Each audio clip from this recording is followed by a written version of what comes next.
The early signs and symptoms of varicose veins. आज का हमारा डिस्कशन वेरिकोज वेन्स से रिलेटेड कि वेरिकोज वेन्स के अंदर की इनिशियल अलामात क्या हैं। अस्सलाम वालेकुम, मेरा नाम डॉक्टर मोहम्मद असदुल्लाह ख्वाजा है and I am working as consultant at Umar hospital and cardiac care centre, jail road, Lahore, जहाँ पे हम कॉम्प्लेक्स वेरिकोज वेन्स के केसेस को डील करते हैं।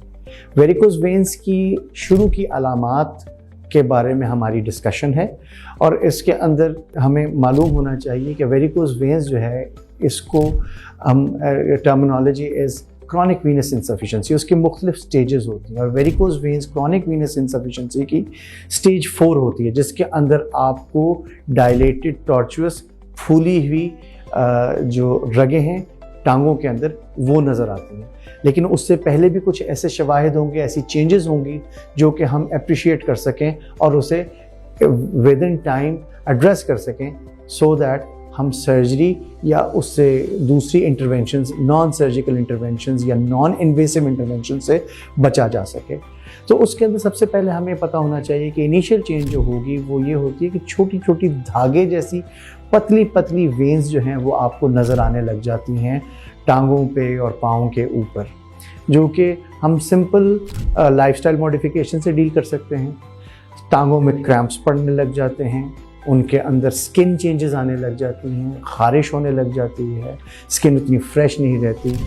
और उसके साथ जब क्रॉनिक वीनस इंसफिशिएंसी की स्टेज 3 होती है तो उसके अंदर टांगों में स्वेलिंग आने लग जाती है, टांगों में वरम पड़ने लग जाता है।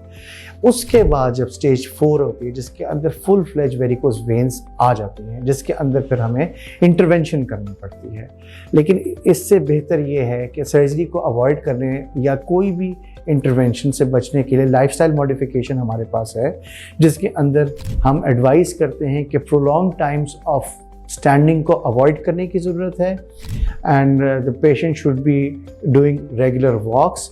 और उसके साथ हम कंप्रेशन स्टॉकिंग्स भी एडवाइस करते हैं, जो कि लंबी जुराबें होती हैं, वो पूरी टांग के ऊपर पहन ली जाती हैं और जो टांगों पे वरम होता है, जिसके स्वेलिंग होती है, उसको बहुत अच्छे तरीके से डील करते हैं। ये तमाम के तमाम नॉन सर्जिकल ऑप्शंस हैं या नॉन इंटरवेंशनल ऑप्शंस हैं।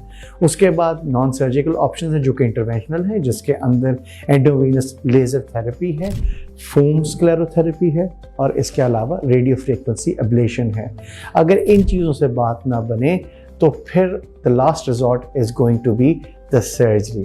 एंडोवीनस लेज़र थेरेपी जो है, it is quite common nowadays और इट इज़ क्वाइट इफ़ेक्टिव, जिसके अंदर पेन की जो पोस्ट ऑपरेशन के बाद जो पेन होता है वो कम से कम होता है। So it is quite popular nowadays.